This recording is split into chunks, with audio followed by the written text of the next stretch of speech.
السلام علیکم پیارے بچوں، کل ہم نے حضرت داؤد علیہ السلام کے سبق میں 3 سوال کیے۔ زرا کسے کہتے ہیں، بادشاہ نے کیا فیصلہ کیا اور بادشاہ کے بیٹے نے فیصلہ سن کر کیا کیا۔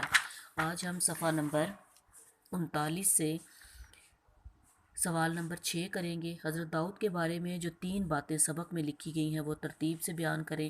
ان پر اتاری کی کتاب کا نام زبور ہے۔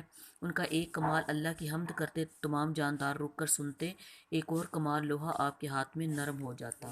اس کے بعد آپ تخلیقی لکھائی میں جملے بنائیں گے: بادشاہ، فیصلہ، ظلم، لوہے، کتاب۔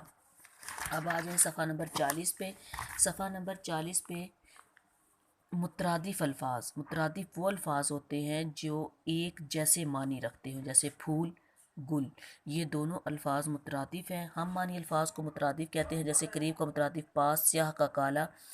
دیے گئے الفاظ کے مترادف لکھنے ہیں آپ نے: دلیر، بہادر، شب، رات، تاریکی، اندھیرا، اجالا، روشنی، آسان، سہل۔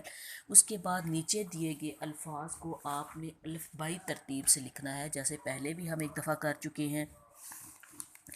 دیکھیں پہلا جو اس میں لفظ ہے، اس میں ڈھونڈے الف سے کون سا لفظ بنتا ہے؟ ادب۔ الف سے ادب، علی مدہ سے آسانی۔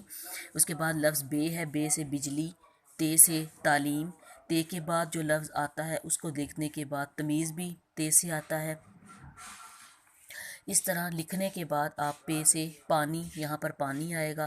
تو اس طرح آپ ان تمام الفاظ کو الفبائی ترتیب سے لکھنے کے بعد مکمل کریں گے۔ یہ آپ کی تخلیقی لکھائی میں ہے۔ آج کے سبق میں آپ صفحہ نمبر 39 سے پہلے جملے بنائیں گے، پھر صفحہ نمبر 40 پہ یہ الفاظ مترادف آپ کے ہیں، یہ آپ اپنی کاپیوں پر لکھیں گے، اور آخر میں آپ ان الفاظ کو الفبائی ترتیب سے اپنی کاپیوں پر لکھیں گے۔ پیارے بچوں، ان سبق کو آپ نے اپنی کاپی پر لکھنا بھی ہے اور یاد بھی کرنا ہے۔ اللہ حافظ۔